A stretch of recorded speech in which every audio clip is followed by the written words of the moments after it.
Bom dia, irmãos, a paz de Cristo a todos, amém? Amém, irmãos? Está feliz? Dá um glória a Deus se você está feliz. Você tem motivo para glorificar, glorifique o Senhor. Eu costumo brincar toda vez que alguém me pergunta, pastor, como você vai? Melhor que mereço. É assim?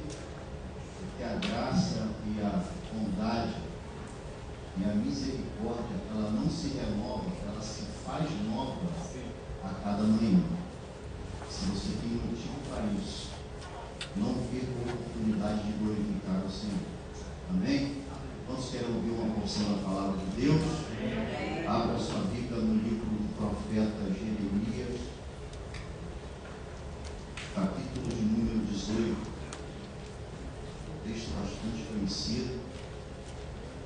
Livro do profeta Jeremias, capítulo de número 18, a partir do verso 1. 18.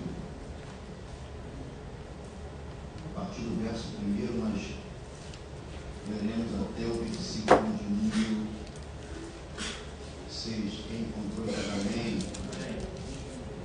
Diz assim a palavra de Deus. A palavra do Senhor que veio, se você quer ficar em pé, fique à vontade para ler a palavra. Se não quiser, fique à vontade, é importante que você ouça essa palavra. Diz assim: a palavra do Senhor que veio a Jeremias, dizendo: levanta-te e desce à casa do olheiro, e lá te farei ouvir as minhas palavras. E desci à casa do olheiro, e eis que ele estava fazendo a sua obra sobre as rodas. Como o vaso que ele fazia de barro se quebrou na mão do olheiro, tornou a fazer dele outro vaso, conforme o que pareceu bem aos seus olhos fazer. Verso 5: então veio a mim a palavra do Senhor, dizendo: não poderei eu fazer de vós como fez este olheiro, ó casa de Israel? Diz o Senhor: eis que como barro na minha mão, na mão do olheiro, assim sois vós na minha mão, ó casa de Israel. Você pode sentar dando glória a Deus. Esse texto que nós lemos é um texto muito conhecido, e é um texto que aqueles que amam a palavra consideram como um dos textos clássicos das Escrituras. A exemplo desse texto, quem não conhece, quem não viu, quem já não aprendeu na EBD, na escola bíblica, quem já estudou, quem já pregou sobre Davi e Golias, quem não viu sobre Moisés e o povo atravessando o Mar Vermelho, são textos que são considerados como textos clássicos da palavra. De uma forma ou de outra, ainda que você até hoje não sabia onde estava escrito essa passagem, você já ouviu falar sobre o texto do vaso e do olheiro. Esse texto, Deus levanta um homem para, no tempo da sua vida, na sua geração, profetizar sobre o seu povo, sobre o povo de Deus, sobre a casa de Israel e, entre aspas, sobre o povo de Judá. Esse homem é Jeremias, e ele é conhecido como um dos profetas maiores, como o profeta chorão, e você vai entender por que ele tem esse título de profeta chorão, não simplesmente porque ele também escreveu Lamentações de Jeremias, mas pelo seu ministério ser desenvolvido, o ministério profético, debaixo de muito choro, debaixo de muita palavra de direção, de correção, de direcionamento. O seu ministério consiste e dura em torno de 40 anos, e desses 40 anos, 30 anos do seu ministério é voltado para tentar corrigir o povo, avisar o povo da consequência do seu erro, avisar o povo do amor de Deus, porque quem ama corrige, porque o amor daquele que corrige é um amor não para maltratar, mas para posicionar aquele que está errado. Quem está entendendo, diga amém, porque Deus te ama e por isso que Ele te corrige. E Ele profetiza 30 anos, dos 40 anos que Ele desenvolve esse ministério profético, em corrigir, em arguir, em repreender o povo a se voltar ao Senhor, porque era um tempo de abandono, era um tempo de apostasia, era um tempo de idolatria, era um tempo em que o povo se voltava e se apegava às coisas desse mundo, às coisas dessa vida, e abandonou aquele que foi o autor e consumador da sua fé, aquele que libertou o povo do cativeiro, que conduziu esse mesmo povo por um deserto. Agora o povo está na terra prometida e percebe que a terra produz, esquece o abençoador e se apega mais à bênção. E Deus começa a repreender o povo através desse profeta. E eu percebo que durante esses 30 anos que Jeremias profetiza, o povo não lhe dá ouvido. Durante 30 anos que Jeremias profetiza, o povo não volta para o caminho correto, e ao final desse tempo, o povo é levado ao cativeiro. Nabucodonosor vem e leva o povo cativo à Babilônia, mas se você não sabe, Jeremias não vai para o cativeiro, Jeremias permanece em Jerusalém, permanece em Judá, porque Nabucodonosor só leva aqueles que são novos, aqueles que são estudados, aqueles que são príncipes, aqueles que têm qualidade, que têm boa aparência. Jeremias, quem sabe já está avançado de idade, fica em Jerusalém, fica em Judá, porque é assim que acontece na vida daquele que anda debaixo da obediência. O tempo ruim vem, mas não é levado cativo, porque Deus guarda, Deus cuida, Deus livra, Deus honra. E Jeremias começa a profetizar para corrigir o povo. Imagine, irmão, você vira um culto e todo culto que você vem, o profeta se levanta e vai dizer: corrija a tua vida, aplane a tua história, reveja a sua conduta, olhe o teu comportamento, ainda tem tempo, ainda tem chance, ainda tem alternativa, ainda tem escolha. Você volta no outro culto, quem sabe uma palavra de vitória, quem sabe uma palavra de porta aberta, quem sabe a palavra da chave da casa própria, quem sabe a palavra da chave do carro zero, quem sabe a palavra do tão sonhado documento. Aí não, você se surpreende, o profeta se levanta e vai dizer: corrige, aplane, endireita, volta para o caminho, ainda tem chance, ainda tem tempo, eu te amo, estou na sua vida. Porque profeta que é profeta não se importa com aquilo que precisa pregar. Dá uma glória a Deus para mim, profeta que é profeta tem compromisso com aquele que mandou profetizar.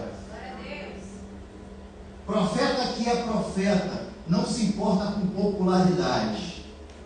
Profeta que é profeta se importa em agradar quem o chamou. Aleluia. Porque ele percebe que a palavra não é dele, porque o profeta, quando se levanta, e no texto está escrito, ele vai dizer: assim é a palavra do Senhor, porque assim diz o Senhor. Ele tem compromisso com Deus, ele profetiza aquilo que Deus manda, porque o profeta pode passar, mas a profecia fica de pé. O profeta pode morrer, irmãos, mas a profecia ainda está viva. Quem sabe você recebeu uma palavra, o profeta nem existe mais, mas essa palavra, se veio de Deus, ela está sendo velada diante do Senhor, e no tempo certo vai acontecer, no tempo certo vai se concretizar, no tempo certo a porta vai se abrir, no tempo certo aquilo que Deus prometeu, Ele é fiel para cumprir, em nome de Jesus. Aleluia. Esse profeta tem essa experiência com Deus, e o texto vai dizer que veio a ele a palavra do Senhor dizendo: levanta-te e desce à casa do oleiro, e lá farei ouvir as minhas palavras. Agora eu te pergunto, irmãos, Deus já não estava falando com ele? Sim ou não? Mas Deus vai dizer para o profeta: primeiro se levanta. Dá um sorriso lá para quem está falando assim: se levanta. Mas diga com autoridade, irmão: se levanta.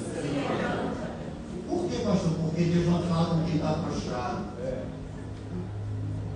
Deus não fala simplesmente com aquele que está cabisbaixo. Eu sei que tem momentos difíceis, mas se você não se levantar e entender que aquele que começou a boa obra é fiel para completar, o milagre não acontece, a palavra não chega, a profecia não se cumpre. Você está entendendo o que Deus está falando conosco? Se posicione hoje, fique na posição para receber a instrução de Deus. Ele vai dizer: se levanta e desce, se humilha, desce à casa do oleiro, porque lá eu farei ouvir a minha voz. Não, porque a voz você já está escutando, mas lá, se você obedecer o que eu estou te mandando fazer, se você se levantar e se posicionar, descer e se humilhar, a instrução vai vir, o conselho vai chegar, a palavra direcionada vai alcançar a tua vida, o teu coração, porque quando você obedece, você não está quebrando o princípio. Quando você obedece, você está honrando ao Senhor que te deu a instrução. E quando a obediência, a liberação de autoridade, irmão, a liberação de portas abertas, irmãos, a liberação de unção, graça e poder, quem se levanta, se humilha, mas obedece, sempre terá a última palavra vinda do céu, e ela pode mudar a minha vida e a tua vida em nome de Jesus. Você crê nisso, irmão? Então, bora. Levanta e desce à casa do oleiro, porque lá farei ouvir a minha voz. E quando Jeremias chega na casa do oleiro, ou na sua olaria, ele percebe um homem simples trabalhando em suas rodas, confeccionando um vaso. Eu não sei se você já teve a experiência de ver alguém fazer um vaso de barro. Eu não sei se você pesquisa depois no YouTube, onde você achar melhor, como um olheiro trabalha com o barro para dali fazer um vaso.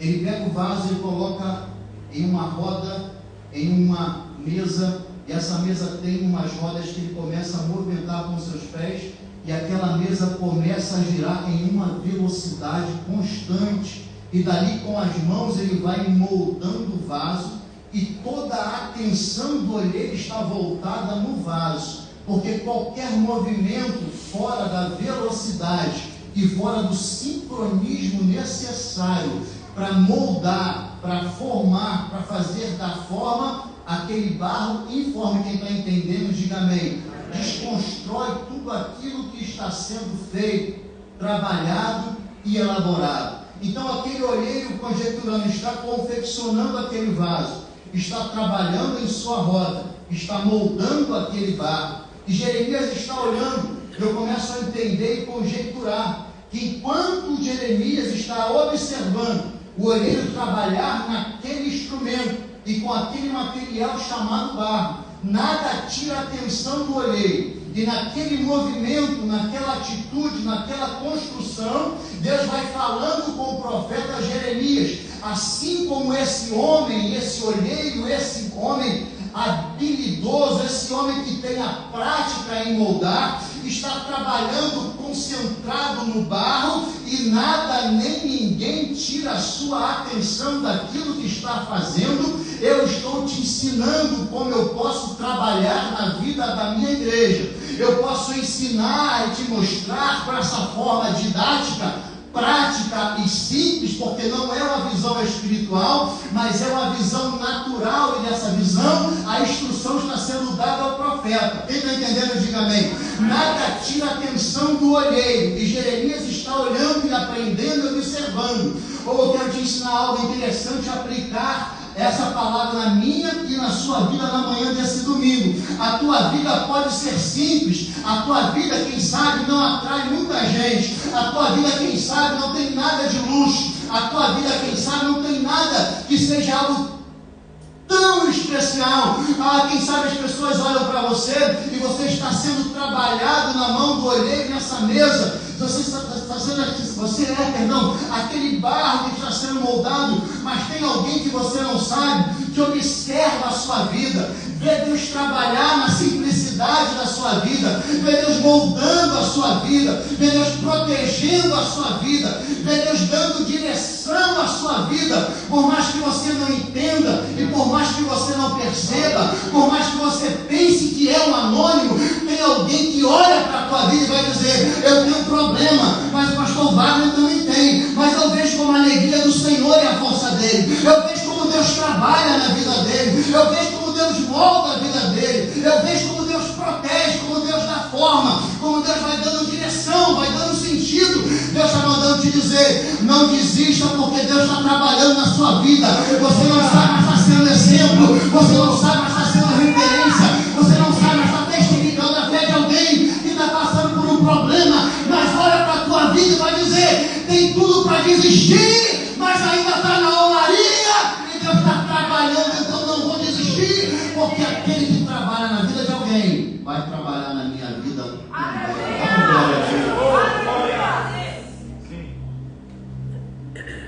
Por que Deus leva Jeremias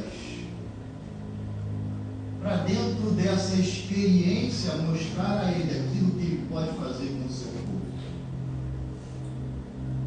Na verdade, o que Deus está querendo mostrar ao profeta é: Jeremias, o povo se desviou e se corrompeu, mas o problema não é a atitude do povo, o problema é a essência do povo. O problema é a essência e o que está no coração, que é refletido naquilo que está pelo lado de fora. Porque de todas as coisas procede do nosso coração. Repita comigo: coração. Porque do coração nasce todas as coisas. Então Deus leva o profeta à olaria para dizer: o povo tem se desviado porque a sua essência está comprometida. Porque muitas das vezes, irmãos, nós queremos resolver problemas da vida tentando administrar consequência. E Deus nos trouxe aqui para dizer: pare de lutar por consequência e lute com a causa. Porque a atitude é a consequência de um coração que está corrompido e perdeu a sua essência. Quem está entendendo? Não, glória a Deus. Glória a Deus. É por isso que quando Jesus está deitado em um barco, atravessando o mar da Galileia, dormindo na proa do barco, o texto vai dizer que os discípulos começam a se apavorar e tentar tirá-la do barco, e percebem que isso não adiantaria, e acorda Jesus vai dizer: tu não se incomoda que nós vamos perecer? Jesus olha e vai dizer: bom homem de pouca fé. Está dizendo: você não está entendendo, o problema não é esse. Você quer tirar a água, mas a água no barco é consequência. Eu vou ensinar a vocês como vencer. Jesus vai dizer: vento, cala-te, mar, acalma-te. Perceba que primeiro Deus fala com o vento, para depois acalmar as ondas. Porque o motivo das ondas era o vento, porque a causa era o vento, a onda era a consequência. Quem está entendendo, diga bem. Tem muita gente lutando com onda da vida, mas não entende que o motivo da onda não é a onda, é a consequência do vento. Deus te trouxe aqui para entender qual é a causa do teu problema, porque se você entender qual é a causa, a consequência vai parar.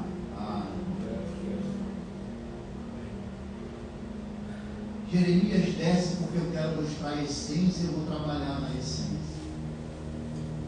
Por que Deus leva então o profeta Jeremias à casa do oleiro? Porque a olaria mostra a essência do homem. Você percebe e entende que o homem foi feito do barro? Sim ou não? Sim ou não? E a essência do homem é o barro. E Deus trabalha sempre na essência daquilo que ele precisa mudar. Interessante é que no início de todas as coisas, Deus começa a criar o mundo em Gênesis capítulo 1. ele vai dizer: haja luz, haja separação entre as águas, que apareça a porção seca, cria os peixes, cria os animais, cria as estrelas, cria as aves do céu, cria o homem, começa a estabelecer todas as coisas. Interessante é que tudo que Deus cria, Deus fala que haja, exista, apareça. Mas quando Deus vai criar o homem, que é do pó da terra, ele não diz haja, ele desce, coloca a mão e constrói.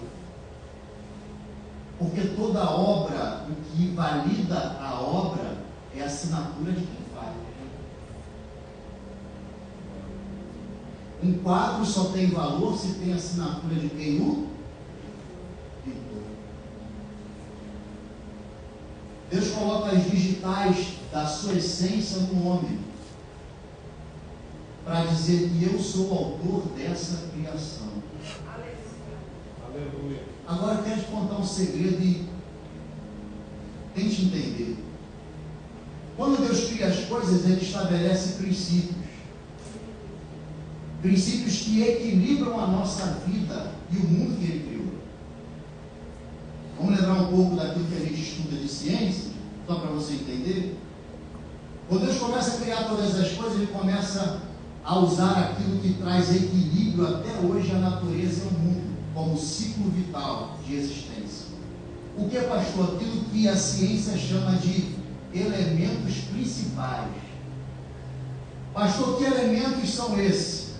O fogo, o ar, a terra e a água. Quantos são? Fogo, ar, terra e água. E quando Deus cria todas as coisas, Ele começa a usar esses elementos para que a vida se subsista. Quem está entendendo, diga amém. Amém. Quando Ele vai criar os peixes, Ele ordena a água que Ele criou, e os peixes passam a existir. Quando Ele vai criar os mamíferos, as aves do céu, a vegetação, todo ser vivente, Ele dá ordem à terra, e a terra começa a produzir.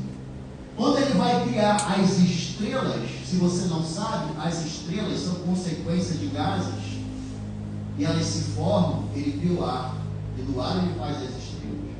Quando Ele cria o sol, e ainda que o sol seja uma estrela de quinta grandeza, a maior parte da composição do sol é calor e fogo. Quem está entendendo, diga amém. Agora, tenta misturar água com fogo, consegue, irmão? Sim ou não? Tenta misturar vento, ar com terra, consegue, irmão? Sim ou não? Você consegue misturar o ar com a água? Consegue misturar, sim ou não? Não, porque um não combina com o outro. Mas quando Deus vai fazer o homem, Ele pega o quê? O barro. E o barro, para dar liga, tem que ter o quê, irmão? É por isso que você, barro, e eu também me incluo nisso, quando a gente está meio ressecado, a gente está meio aborrecido, a gente está meio revoltado com as consequências da vida, a gente está meio chateado com as coisas que acontecem no nosso dia a dia, e entramos nesse desameio de achar que Deus é culpado de tudo, e fala: eu não vou para o culto, eu não quero saber de Bíblia, eu não quero saber de Deus, eu faço tudo isso e minha vida não muda. Mas você até vem, porque é apto estar aqui. Aí você chega aqui chateado, você chega aqui carrancudo, parece que foi batizado no vinagre. É ou não é, irmão? Sim ou não? Hã? Chega um barro duro, um barro ressecado, rachado, mas aí começa o louvor, aí Deus começa a liberar da sua água, Deus começa a liberar da fonte que jorra da vida eterna. Jesus vai dizer: tu não precisa ser limpo, só os pés, discípulos, porque já foste lavado com a palavra vai começando a amolecer a tua vida, aí você começa a erguer as mãos, daqui a pouco a lágrima está começando a descer, e você começa: Senhor, me perdoa, eu sei que o Senhor cuida, eu sei que o Senhor tem que cuidar de mim, eu sei que eu não mereço tudo isso, eu sei que o Senhor tem me guardado, tem me livrado. É o barro sendo amolecido pela água do Espírito Santo, e está jorrando desse lugar, porque quem tem sede vem beber da fonte fonte que jorra para a vida eterna. Aleluia. Ele mistura água com barro, faz um boneco. Mas o boneco não tem vida. Então o texto vai dizer: e soprou sobre as suas narinas o fôlego de vida, e o homem passou a ser alma. Já misturou 3 elementos. Quem está entendendo, irmão? Mas está faltando um. Interessante é que quando o homem se levanta no jardim, pela primeira vez, a primeira pessoa que o homem conhece é o Espírito Santo. E uma das marcas e símbolos do Espírito Santo é que em tantos outros, como o selo é o fogo. Então Deus junta numa criação só, que é o homem: água, fogo, vento, barro. Por quê? Porque muitas das vezes você pensa que precisa de um milagre, mas você não está entendendo. O maior milagre é você. Você não entendeu o que você acabou de ouvir. Você olha para a tua vida, tem tanta coisa para você receber, mas se você olhar de onde Deus te tirou, se você olhar aquilo que Ele já fez, se você entender que Ele já escreveu o teu nome no livro da vida, se você entender de tantos livramentos que Ele já te deu, se você se lembrar de tanta batalha que você já venceu em Cristo, você tem mais motivo para agradecer, você tem mais motivo para glorificar, você tem mais motivo para dizer: até aqui me ajudou o Senhor. Você tem mais motivo para dizer: 1000 cairão ao meu lado, 10.000 à minha direita, mas eu não serei atingido, porque eu não preciso de milagre. Milagre é a consequência que vai acontecer no tempo certo de Deus. Eu sou o milagre de Deus andando nessa terra, irmão. Aleluia. Dá um sorriso para quem está ao teu lado, assim: você é um milagre. Nunca se esqueça que você é um milagre. Mas o homem peca. O homem erra no jardim. E aquilo que era perfeito se torna corruptível. O Espírito Santo vai embora. O Espírito Santo não tem mais comunhão com esse homem. O Espírito Santo não testifica mais no espírito e no coração desse homem. Então a criação que era perfeita se torna corrompida, distorcida. Mas tem um dia que Deus levanta um homem chamado João Batista. E ele está batizando no Jordão, irmão. Porque João batizava no Jordão até que Cristo fosse revelado. É o que diz a palavra. E um certo culto como esse, Jesus está na fila para ser batizado. Olha que interessante. Vire para quem está ao lado assim: quem tem chamado, espera na fila. Não passa na frente. Porque quem tem chamado, no tempo certo aparece. Quem tem chamado não precisa forçar a porta. Quem tem chamado não precisa forçar a oportunidade. Quem tem chamado, Deus esconde no tempo certo, mas na hora certa não precisa nem abrir a boca, porque Deus revela. Porque quando chega a vez de Jesus começar, Jesus nem precisou nem abrir a boca. João Batista olhou e reconheceu: eis aí o Filho de Deus. Que tira o pecado do mundo. Cristo não precisou abrir a boca para dizer quem era, porque quem é não precisa dizer que é. Quem tem não precisa dizer que tem. Quem pode não precisa dizer que pode. Quem está entendendo, diga amém. Aqui vai dizer: aquele que fala de si, a verdade de Deus não está nele, porque procura a sua própria glória, mas aquele que prega e fala daquele que o enviou, o amor de Deus está nele. Por quê? Porque quem é de Deus entende que é Deus que levanta, é Deus que coloca, é Deus que estabelece, é Deus que honra, é Deus que bota sentado na mesa, é Deus que tira de trás da malhada, bota para sentar entre meio dos príncipes do seu povo, é Deus que faz. Não precipite, porque o diabo sabe que se o diabo sabe que se ele não pode impedir de cumprir o teu chamado, ele vai fazer com que você se antecipe. Se o diabo não conseguir te desviar, irmão, ele vai fazer com que você se antecipe no processo. Quem está entendendo? Então João Batista vai batizar Jesus. E o homem não tem mais o Espírito Santo, não é mais completo. Falta o fogo. E pergunta a João: quem é você? Você é o Cristo? Não. Eu só prego arrependimento. Porque eu não sou digno nem de atar as sandálias dos seus pés. Porque eu só batizo com água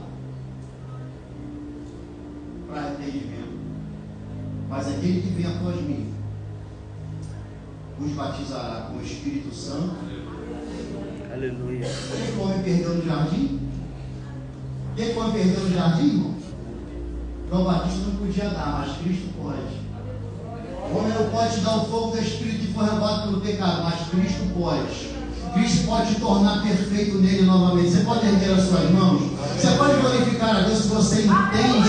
Você pode se expressar conforme a sua fé. Aquilo que o homem nenhum pode dar, Cristo pode te dar. Que é a comunhão com o Espírito Santo. De voltar a ser como o homem original. Santo, puro, justificado nele, no sacrifício dele.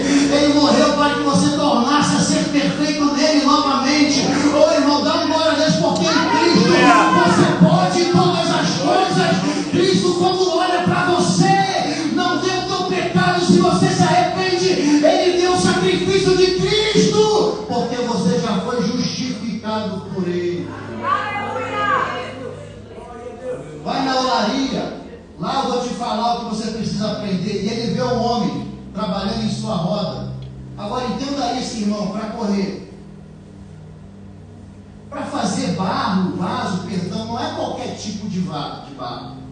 Para fazer um bom vaso, não se usa qualquer tipo de barro, porque nem todo barro é apto para se transformar em vaso. Quem está entendendo, diga amém. Porque o vaso, ele é escolhido. Lembra de Paulo? Ananias vai à rua chamada direita, porque na casa de um homem chamado Judas, por nome Saulo, lá existe um homem por nome Saulo, que para mim é vaso de honra, escolhido, e vai padecer por amor ao meu nome. Quem está entendendo, diga amém. Vire para quem está olhando a você, Deus te escolheu, porque você não é qualquer tipo de barro. Tem barro bom aqui essa manhã? Tem barro bom aqui essa manhã? Pastor, por que barro bom? Porque barro para virar vaso tem que suportar fogo. Barro para virar vaso tem que suportar ser pisado para tirar todo o ar. Porque só vai para o fogo quando sai o ar. Porque se for para o fogo com ar, o vaso racha, o vaso estoura, o vaso quebra. É por isso que às vezes Deus permite nos amassar, porque lá na frente tem fogo para nos selar. E se não te amassar agora, lá na frente você não vai suportar o fogo. Então é por isso que Deus te amassa hoje para amanhã te honrar. Porque Deus trabalha no barro para transformar em vaso de honra. Dá uma glória a Deus, porque esse processo não é para te envergonhar. Esse processo não é para te destruir. Esse processo não é para acabar com a tua vida, é para te preparar. Porque na frente tem fogo para te selar, na frente tem fogo para te revestir, na frente tem fogo para te moldar, na frente tem fogo para te tornar uma pessoa resistente. É por isso que você com um problema que tem, não desvia, está na presença, está na igreja, porque já foi amassado, mas já foi selado pelo fogo e está apto para ser usado por Deus, irmão.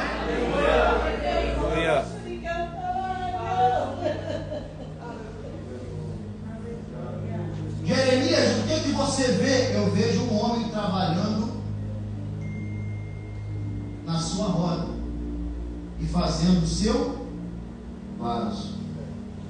E o texto vai dizer: e o vaso se quebrou na mão do olheiro. Olha o detalhe do texto, irmão. É o olheiro que quebrou o vaso? É o olheiro que quebrou o vaso? Não. É o vaso que se quebra na mão do olheiro. Porque se o olheiro faz vaso que ele mesmo quebra, ele precisa reconhecer que o vaso anterior não era bom. Tudo que Deus faz é bom. Amém? Amém. É o vaso que se quebra na mão do olheiro. Porque no meio da nossa caminhada, irmão, coisas acontecem que vêm nos quebrar. No meio da tua trajetória, do teu chamado, da sua caminhada com Deus, coisas que saem do teu controle podem te ferir.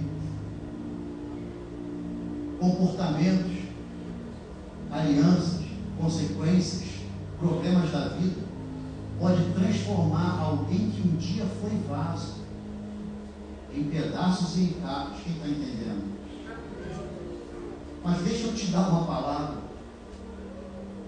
Não importa se você entrou aqui como vaso, como caco ou como barro sem forma.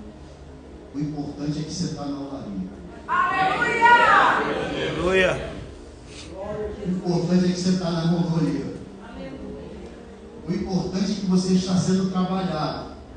Porque Deus não despreza vaso quebrado. Oh, dá uma glória a Deus. Deus não despreza barro informe. Deus não despreza.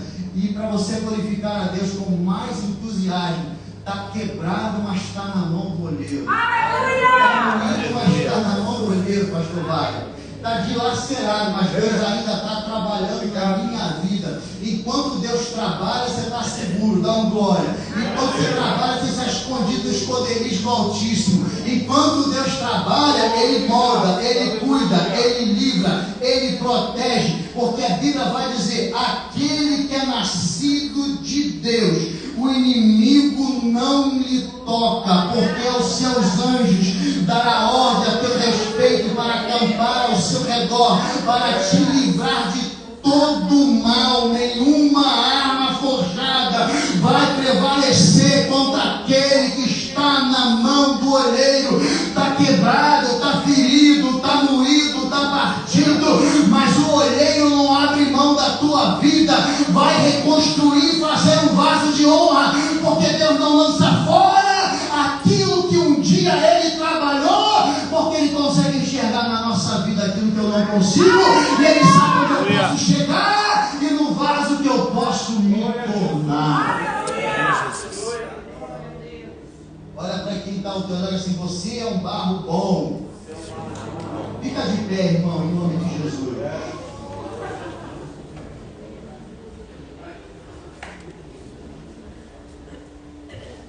Pastor, por que Deus faz um barro no vaso?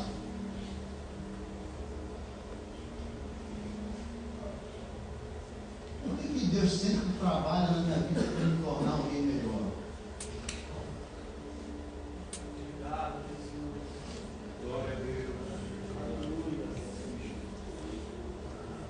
Porque quando a gente está quebrado, irmão, ferido, a nossa tendência natural, ainda que involuntária, é ferir alguém. Porque nós analisamos o mundo de acordo com a nossa ótica. Quem está entendendo, diga amém. Amém, Jesus. Porque quem está ferido, magoado, tem a tendência a pensar de uma forma distorcida, nem sempre é daquilo da forma que ela pensa. Porque quem é caro é mais fácil ferir do que construir. E Deus está falando: descansa na minha presença. Porque pode estar quebrado, mas eu tenho autoridade e poder de fazer de ti um vaso novo. Amém, Jesus. O problema é que muitos nos olham por fora. O vaso é bonito, mas o olheiro, quando alguém olha por fora, Marcelo, vai dizer: o vaso está pronto. O olheiro vai dizer: não, tem muita coisa para fazer. Porque muitos olham por fora a nossa aparência, mas quando por fora aparentemente está pronto, perceba o que o olheiro vai fazer. Ele ainda com o vaso rodando na mesa, ele enfia a mão por dentro do vaso, endireita todas as arestas por dentro. Porque as pessoas te olham por fora, e Deus está mandando dizer: estou te tratando por dentro. Está sorrindo por fora, mas está quebrada por dentro. Está feliz por fora, mas está magoada por dentro. Por fora está liso, por fora está bonito, por fora está brilhando, por fora tem uma boa forma, mas por dentro está cheio de ponto, por dentro tem muita sujeira, por dentro tem muita coisa para moldar, tem muita gente que te olha por fora, mas Deus está falando te dizer: descansa, a tua aparência é consequência do trabalho que eu estou fazendo por dentro. Porque o homem trabalha de fora para dentro, mas eu sou o contrário, eu sou Deus poderoso e supremo. Eu trabalho de dentro para fora. Por fora vai ser consequência de quem já está curado por dentro. Do lado de fora é consequência de quem já está bonito por dentro. Quem está entendendo o que Deus está falando aqui conosco? Às vezes estamos em meio à multidão, mas sentimos sozinhos. A multidão está do lado de fora, mas a solidão está do lado de dentro. Deus está mandando te dizer: vou começar a trabalhar na tua vida de dentro para fora. E ainda que as pessoas não entendam e não enxergam, não desista no meio do processo. Eu estou mudando a tua vida hoje para te colocar na prateleira e você ser a base de honra e não de desonra. Porque tudo aquilo que eu boto a mão, eu pego do barro, do pó e coloco e dou valor e coloco em lugares altos. Glória a Deus. Aleluia.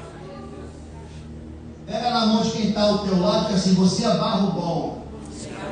E eu posso pegar na tua mão porque eu sei que Deus está trabalhando. Amém, irmão?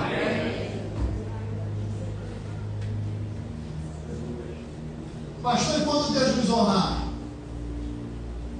Pastor, quando Deus nos exaltar? Pastor, quando Deus nos reconhecer? Não se esqueça. Não se esqueça que aonde você chegar e aonde Deus possa te conduzir, coisas que o homem não pode fazer, Deus pode fazer na sua vida se você deixar trabalhar. Deus pode te surpreender se você deixar Deus trabalhar na sua vida e te levar a lugares e fazer coisas que você nunca imaginou fazer. Sentar em mesas que você nunca imaginou sentar. Conhecer pessoas que você nunca imaginou a conhecer mais. Pessoas que você admira hoje, amanhã Deus te honrar e vai dizer: elas vão te admirar por ver aquilo que Deus fez na minha e na sua vida. Quem crê nessa palavra, dá um glória a Deus, irmão. Glória a Deus. Deus pode. Quando isso acontecer, lembra da palavra. Por maior que você seja e por mais próximo que você esteja, você e eu nunca deixaremos de ser vasos. Amém, Jesus. Pastor, qual é a função do vaso? Deus não faz vaso à toa. Todo vaso é feito com propósito, pastor Vladimir. E por coincidência tem um aqui, ó. Você crê que aqui tem um vaso, irmão? Você crê que aqui tem um vaso? O que você está vendo aqui? E cadê o vaso? Hã? Está onde? Escondido. Não aparece. Por quê? Porque a função do vaso é carregar algo mais importante. A função do vaso é transportar algo mais excelente. É por isso que Paulo vai dizer: aprove ao Senhor colocar a sua riqueza em vasos de barro, para que a glória seja dele e não do. Aleluia. Um dia você pode pregar muito, mas quando isso acontecer, você não é um grande pregador, não. Você é um vaso que prega. Você pode cantar muito, cantar no céu se abrir, ser um grande adorador, mas você tem que entender que você é simplesmente um barro que canta e o céu se abre, porque você carrega algo que é mais poderoso que você. Você carrega algo que é mais importante que você. Você carrega algo dentro de você que só está aonde você está, não é por mérito próprio, é porque aquilo que você carrega tem valor, e aquilo que você carrega é o que muda, é o que transforma, é o que mata a sede, é o que mata a fome, é o que faz a diferença. Você é só um instrumento, eu só transporto. O que faz a diferença é quem está dentro de mim. Quem pode dar glória a Deus? Você crê nisso? Podemos adorar ao Senhor.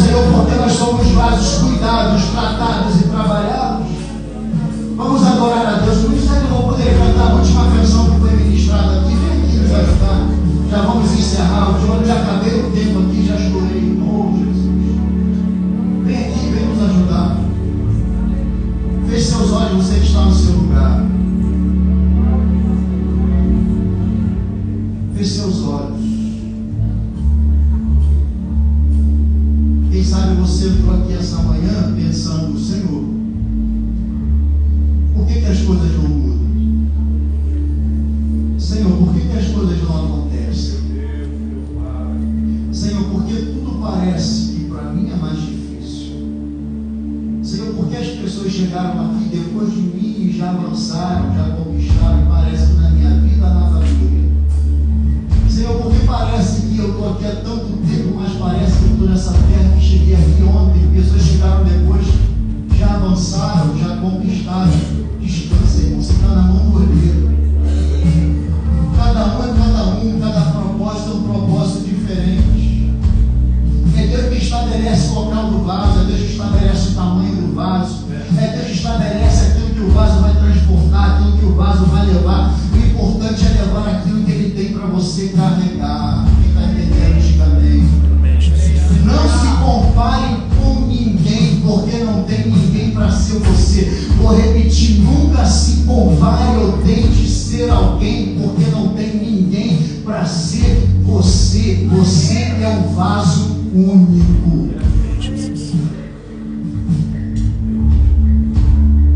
Ah, pastor, eu queria pregar como fulano de tal. Não, pregue como você. Ah, pastor, eu queria cantar como fulano de tal. Não, cante como você. Deus não quer ego de ninguém. Deus quer uma voz, Deus quer uma pessoa, Deus quer uma personalidade. Deus quer a tua característica. Deus quer fazer diferença com aquilo que você tem de melhor. Você pode ter pessoas como exemplo, como referência, mas nunca perca a sua essência, a sua identidade. Você é o vaso escolhido por Deus para uma obra e propósito específico. Não comprometa o propósito de Deus querendo ser quem Deus não te chamou para ser. Seja você, use a tua voz, use o teu dom, use a tua característica, use a tua personalidade. Seja o vaso que Deus escolheu que você seja, irmão. Quem está entendendo, diga amém. Vamos adorar a Deus, feche seus olhos, cubra a tua cabeça.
coloca no teu coração uma placa dizendo: desculpe o transtorno, estou em construção.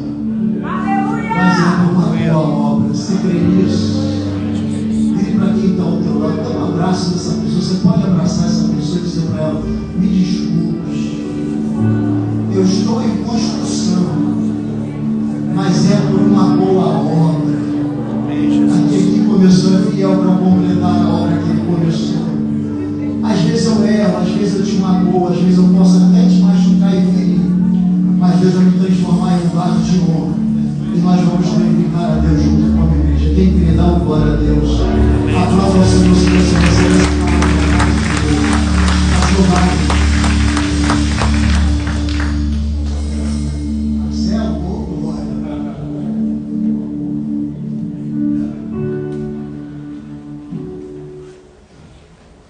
Paz, igreja, tudo bom? Quem aqui sabe o significado da palavra, da sigla ONG? Quem arrisca? Organização Não Governamental. Então, como toda instituição, o que eu preciso para uma instituição governamental? Não governamental. Precisa de verbas, de fundo, de dinheiro. O assunto aqui é um pouco complicado de se tratar, às vezes até um pouco comprometedor. Mas o que eu falar aqui é de responsabilidade minha, não é de nenhum pastor da igreja, é de minha responsabilidade falar sobre o assunto. Durante muito tempo em minha vida, eu achava que eu administrava o meu dinheiro, mas na verdade eu estava errado. Quem administra o meu dinheiro é Deus, quem administra a minha vida é Ele, e por que não fazer por Ele aquilo que é correto de fazer?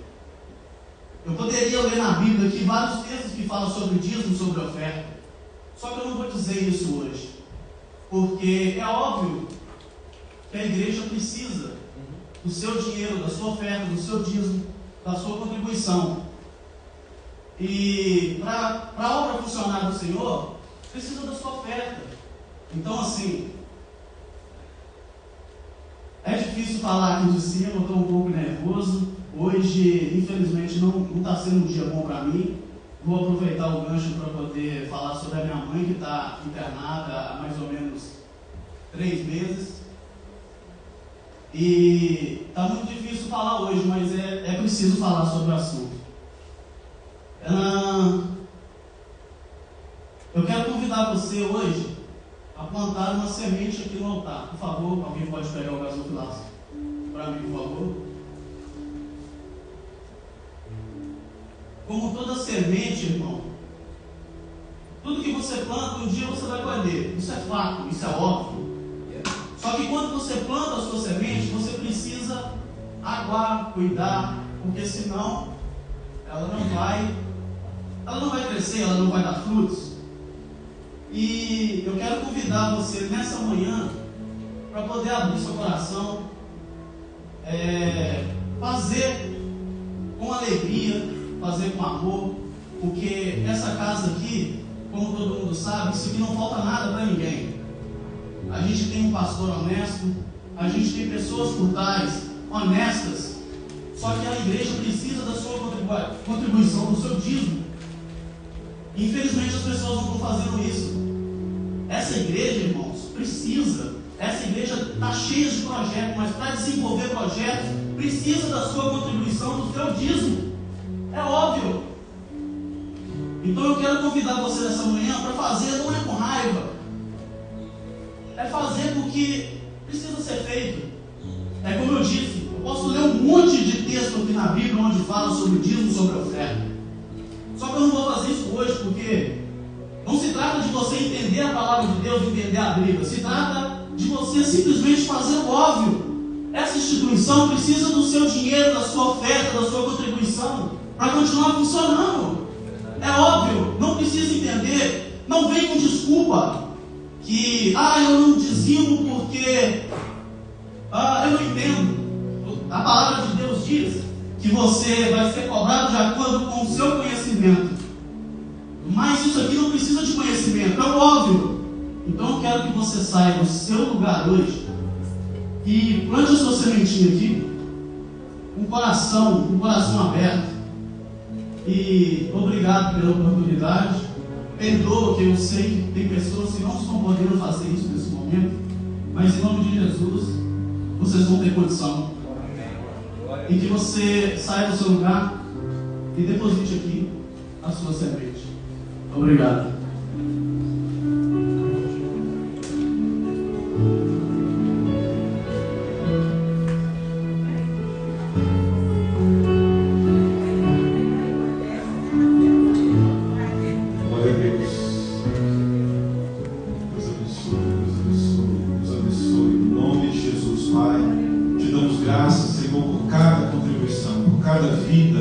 Está vindo no altar depositar essa boa semente, meu Deus, que vai gerar frutos, meu Deus, não só nessa obra, mas na vida daquele que está semeando. A tua palavra é viva, e porque ela é viva, Deus, ela está em movimento, e tudo aquilo que fazemos para o Senhor, ó Deus, de uma forma inexplicável, de uma forma grandiosa e muito além do Senhor, fará também por nós. Nós te agradecemos no nome santo do Senhor Jesus. Amém. Quarta-feira, 8 horas da noite, dia nem tem um papel para escrever.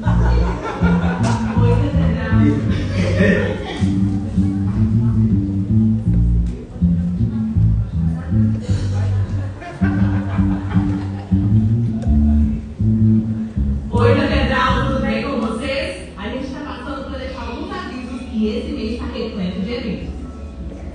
Então, Júlia, roda a vinheta. Talvez você reparou que hoje, o primeiro domingo do mês, nós não tivemos a Santa Ceia, mas ela foi remarcada para o próximo domingo, às 10 da manhã. Não se esqueça. Passando aqui para lembrar a todos vocês que quarta-feira, às 8 horas da noite, temos o nosso culto de ensino, Com o tema espiritualidade, não é isso aí? Lembrando que domingo nós temos o nosso culto dominical. Às 9h20 nós temos um delicioso café lá embaixo, fornecido pelo Ministério de Recepção. E se você gostaria de fazer uma doação, procure essa mulher, a Vivi. Ela vai saber como e onde você pode fazer a doação. Às 10 horas da manhã, exatamente aqui em cima, para começar o culto às 10 em ponto. Esperamos todos vocês aqui em cima. ai, tem nada para adolescente? Não, mas que bom que você lembrou. A gente vai ter sim. Dia 12, na sexta-feira, às 7 horas da noite. E dia 13, no sábado, também às 7 horas da noite. A gente vai ter a Isadora e a Carol Calver num culto especial voltado totalmente para os adolescentes. Pra minha idade, depois dos 30. Calma, e como é? Sim, vocês são muito bem-vindos. Venha e traga os seus filhos e também os coleguinhas dele. Porque vai ser um tempo muito especial, onde estaremos ouvindo a palavra e o louvor pela Isadora e a Carol. E no sábado nós teremos um bate-papo muito legal com perguntas desenvolvidas por eles às 7 horas da noite. Então não perca. Sábado, dia 20, às 7 horas da noite, nós teremos o culto de jovens aqui na igreja. E lembrando que são jovens de 0 a 100 anos de idade. Elias, a gente está sentindo muito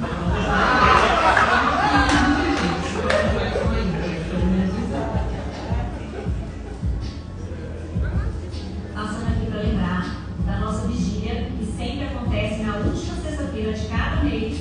Esse mês vai ser dia 26 de maio, às 9 horas da noite. Vamos ter a Michele Nascimento aqui. Contamos com vocês, venham, que traga mais 5, mais 10, mais 20. Vai ser uma bênção. E pastor, o que vai acontecer aqui no primeiro final de semana de julho?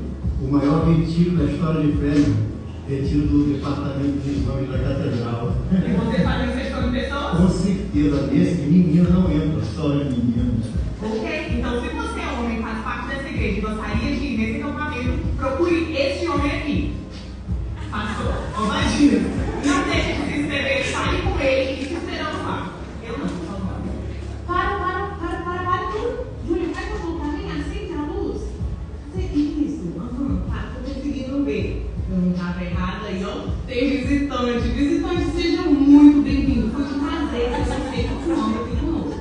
Se você é visitante, dá uma levantadinha assim com a mão, isso, desse jeito mesmo, para a gente ir até você e entregar um formulário para você preencher para algumas coisinhas internas. Pastor, aproveita que a luz está acesa e chama o povo que fez aniversário essa semana, porque a gente quer celebrar a vida deles. Se você é visitante, não estranha, mas a gente faz assim.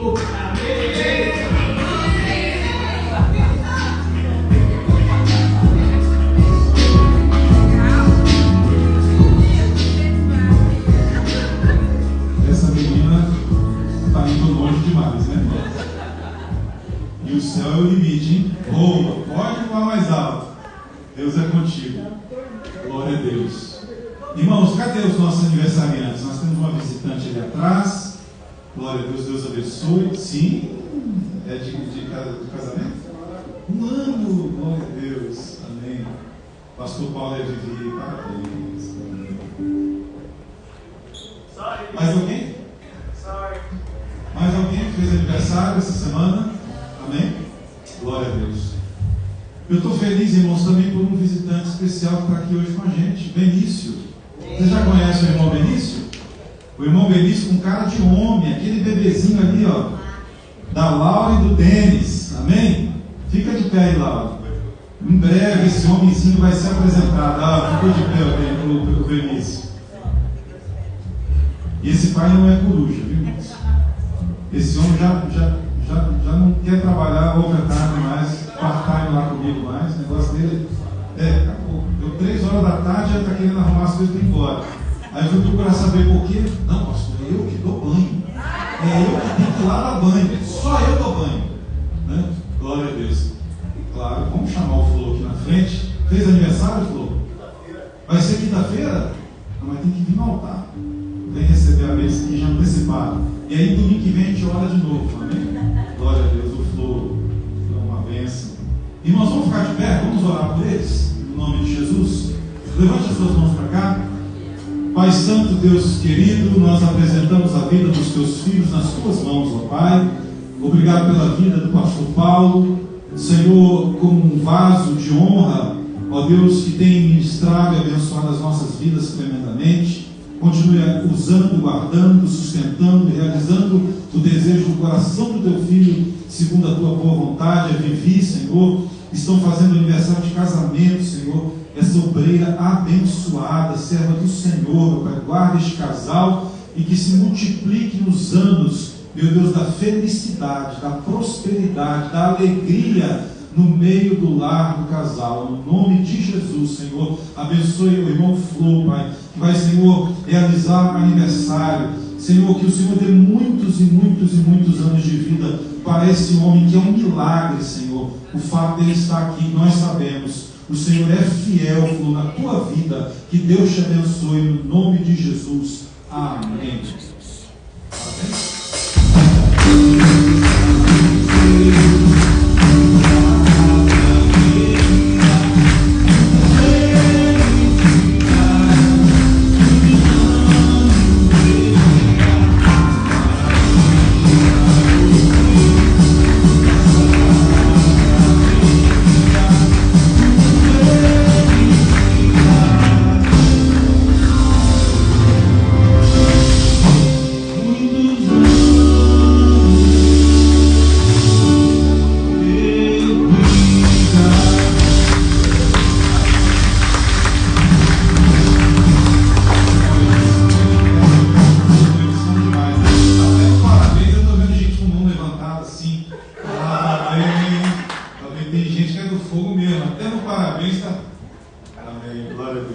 Levante as suas mãos, que a sua semana seja maravilhosa em